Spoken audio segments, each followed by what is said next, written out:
बर्फी का टुकड़ा है भाई।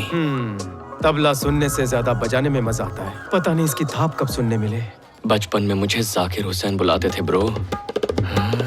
बेब्स तू कितनी खूबसूरत है यार। उस चंपू के चक्कर में कैसे पड़ गई? अरे गधी, खर्चा चलाने के लिए कोई ना कोई बकरा चाहिए होता है ना। हाय, यू आर लुकिंग हैंडसम। मुंह ऐसे बना रहा है जैसे सारे किए कराए पर पानी फिर गया हो। मुबारक हो छेदीनाथ। थैंक यू यार। सर, आप हमारे ऑफिस के सबसे कौले लड़के हो। वैसे ये मेरा फेसबुक बड़ी है। हाय ब्रो, बॉस बुला रहे हैं। ए, रुक भाई रुक, वो मेरी मंगेतर को देख रहा है। देखने दे। मैं तो चाहता हूँ कि सब मेरी मंगेतर को देखकर जलें। ये छू नहीं सकते पर देख तो सकते हैं ना। सर, आजकल की लड़कियों का मूड बहुत जल्दी बदल जाता है। उन पर भरोसा नहीं करते। जाकर हटाओ। अच्छा मजाक करते हो। Bheeshma IAS। IAS, wow. I am सारा, MBA। ए भाई, देख सकते हैं, छू नहीं सकते। बस छुआ है और कुछ नहीं। क्या सर, प्री वेडिंग पार्टी इसीलिए तो होती है ताकि आखिरी बार लोग लड़की से फ्लर्ट कर सकें। अगर आज आप बीवी की तारीफ करना नहीं सीखेंगे तो आगे जिंदगी में कब सीखेंगे? तुम स्ट्रेस में आसमान से उतरी किसी परी से कम। सर, अगर मेरी जिंदगी में ये लड़की होती तो मैं उसे अपनी सारी दौलत दे देता, अपनी हवेली इसके नाम करता और ये उस हवेली की राजकुमारी होती।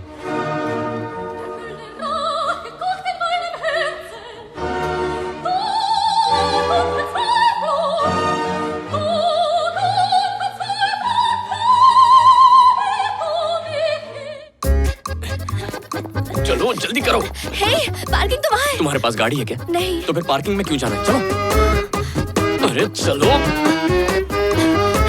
तुम्हारे पास कितने खोखे? मेरे पास ना 2 खोखे हैं, एक ब्लू और एक ब्लैक। हाँ?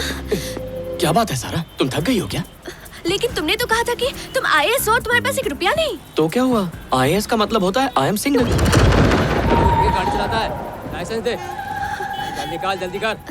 सर, ये मुझे किडनैप करना चाहता है। सुनो, बेबी, मैंने कुछ ज्यादा ही पी ली थी, इसलिए इसने मेरा गलत फायदा उठा लिया। I am so sorry baby. उसे छोड़ना नहीं सर। मैं आपके साथ हूँ। नहीं छोड़ेंगे उसे। तेरी जॉब गई बेटा। रात को दारू पी के लड़कियों को छेड़ता है। शर्म नहीं आती है तुझे? अगली बार दिखा तो आंखों में सलियां डाल दूंगा। सर, ऑनलाइन पे भरोसा नहीं कर सकते। वो बाउंसर मुझसे भी कहीं ज्यादा अक्लमंद निकला। तुमने मेरे बॉस की सॉरी सर, मेरे बॉस की मंगेतर के साथ भागने की तुमने सोची भी कैसे? बहुत फ्रस्ट्रेशन है ब्रो। फ्रस्ट्रेशन मतलब? बचपन में मेरे बाप ने गलती से गर्ल्स स्कूल में एडमिशन कराया था। सुबह स्कूल गया, दोपहर तक लड़कियां पसंद आने लगी तो शाम को स्कूल ही बदल दिया। उस वक्त जो फ्रस्ट्रेशन हुआ, उसके बाद मैं गर्ल्स स्कूल के चक्कर काटने लगा। लड़की जरा भी लाइन देती है तो मेरे मन में मेरी शादी से लेकर बच्चों की शादी तक के सारे प्लान बन जाते हैं। मैंने कॉलेज खत्म होने तक गर्ल्स स्कूल में बॉयज क्यों नहीं पढ़ सकते, इस पर थीसिस भी लिख दिया था। लड़कियों के बारे में मेरी किस्मत तब से फूटी पड़ी है। फ्रस्ट्रेशन नहीं होगा तो और क्या होगा ब्रो? गलती तो मेरी ही है जो तुम जैसे ठरकी को मैं इस पब में ले आया। लानत है मुझ पर। मैं बेवकूफ हूँ, गधा हूँ, उल्लू हूँ। क्या रे, मेरे मारने तक रुक नहीं सकता है? सॉरी सर, प्रैक्टिस कर रहा था। मुझ पे एक आखिरी एहसान कर दे। जिस तरह सिकंदर ने पोरस की जान बचाई थी, वैसे ही फेसबुक पे से किसी शाने दोस्त को फोन कर हमारी जान बचाने के लिए रिश्वत के पैसे मंगा ले। कोई दोस्त नहीं है ब्रो। मुझे टोपा दे रहा है? लानत है तेरा, एक भी दोस्त नहीं है। फोन दिखा। सच में ब्रो? ला दे, मुझे किसी पे भरोसा नहीं।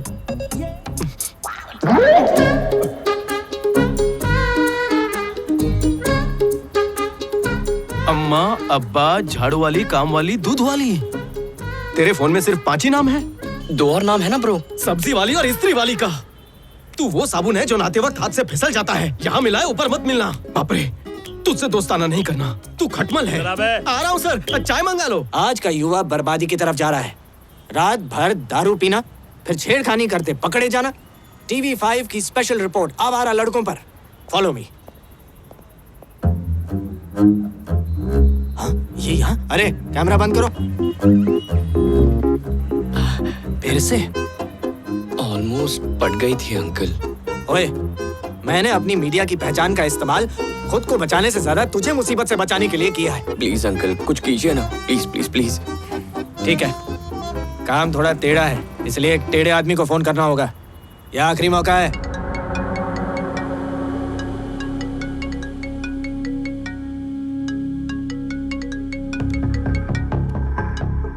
हाँ बोल जेपी। देवा, तकलीफ के लिए माफ करना। मेरे एक रिश्तेदार को गलतफहमी की वजह से माधापुर पुलिस ने गिरफ्तार किया है। वो बीच सड़क पर उसकी बेइज्जती कर रहे हैं। अगर तुम उनसे बात करके। तो मेरा क्लासमेट है इसलिए ये काम कर रहा हूँ। आइंदा मदद की भीख मत मांगना। सुबह उसे मेरे 7 BHK के बंगले पे ले आ। भीष्मा ऑर्गेनिक्स के बारे में अब दुनिया जान चुकी है। हमारी लगन और मेहनत को कई इंटरनेशनल अवार्ड से नवाजा गया है। भीष्मा ऑर्गेनिक्स ने आने वाले दिनों के लिए ऐसा प्लान बनाया है कि जो दुनिया में किसी कंपनी ने नहीं बनाया होगा। फर्टिलाइजर और पेस्टिसाइड हमारे लिए कितने हानिकारक हैं, ये दुनिया जान चुकी है। और हमारे किसान भाइयों को इन केमिकल्स से कितना नुकसान उठाना पड़ा है, ये भी हम जानते हैं। इसलिए भीष्मा ऑर्गेनिक्स की तरफ से ऑर्गेनिक खेती के सारे तरीके हम सबको बताएंगे और साथ ही आपकी फसलों की सही कीमत हम आपको देंगे। भैया, हमारी सारी मेहनत अपने देश के लिए तो है। हम उनका भविष्य खतरे में नहीं डाल सकते। हम सारे किसान आज मिलकर धरती माँ की कसम खाते हैं कि हम कोई भी केमिकल इस्तेमाल नहीं करेंगे। हम अपनी सारी फसलें आपको ही देंगे। सर, आने वाली पीढ़ी की आप काफी चिंता करते हैं। उनके लिए आपकी कंपनी के क्या प्लान्स हैं? सर, आप अनमैरिड हैं और आपकी इतनी बड़ी कंपनी है। आपके बाद इस कंपनी को कौन संभालेगा? जनता को बताइए सर। नेक्स्ट CEO आप कब अनाउंस करेंगे सर? जल्द ही हमारी कंपनी भीष्मा ऑर्गेनिक्स की 50वीं सालगिरह है। मैं उस वक्त बता दूंगा। सर, अगला CEO कौन होगा? कोई भी हो सकता है। मेरे लिए क्वालिफिकेशन से ज्यादा क्वालिटी मायने रखती है। Thank you. Thank you sir. अचानक मीटिंग क्यों? राघवन की रिसर्च पूरी हो गई, वो प्रोजेक्ट लेकर आ रहा है।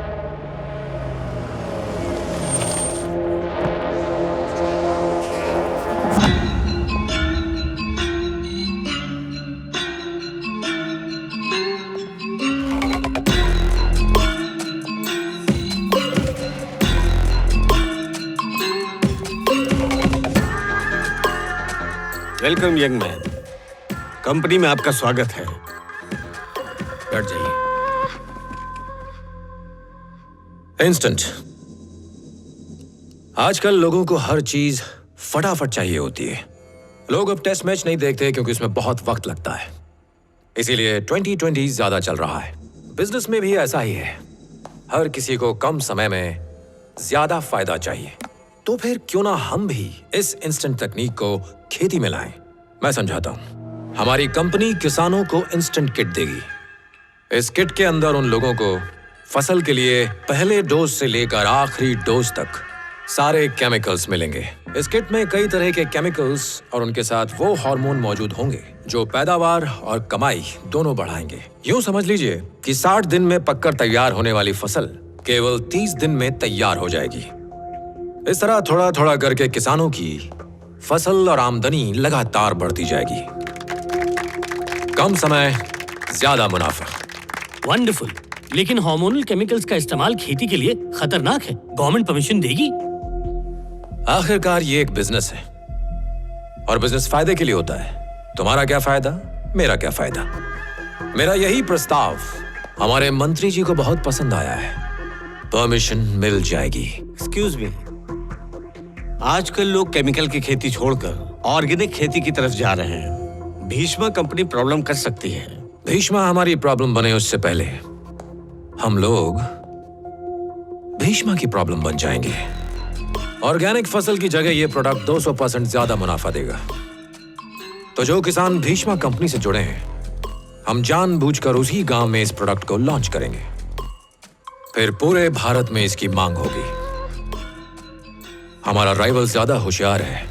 अपनी इस सोच को अपने दिमाग से निकाल दो। भरोसा रखो, मैं ये कर सकता हूं। Thank you. राघवन,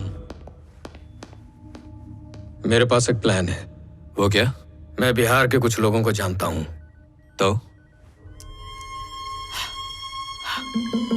वो सुबह के फ्लाइट से आएंगे, बुढ़े को टपकाएंगे और शाम की फ्लाइट से चले जाएंगे। और दोपहर में पकड़े गए तो?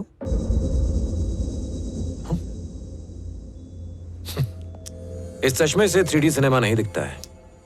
अगर हमने बुढ़े को मारा तो कितना बवाल होगा, ये सोचा है? तुमने क्या सोचा है? तुम्हारी सोच में अगर ताकत हो तो किसी को मारने की जरूरत नहीं है। एक काम करो, किसी पब्लिक प्रोग्राम में मेरी और भीष्मा की एक डिबेट करवाओ। लोगों का उस पर और उसकी ऑर्गेनिक फार्मिंग पर से जितना भी विश्वास है खत्म हो जाएगा। बुढ़े की सारी चर्बी निकल जाएगी।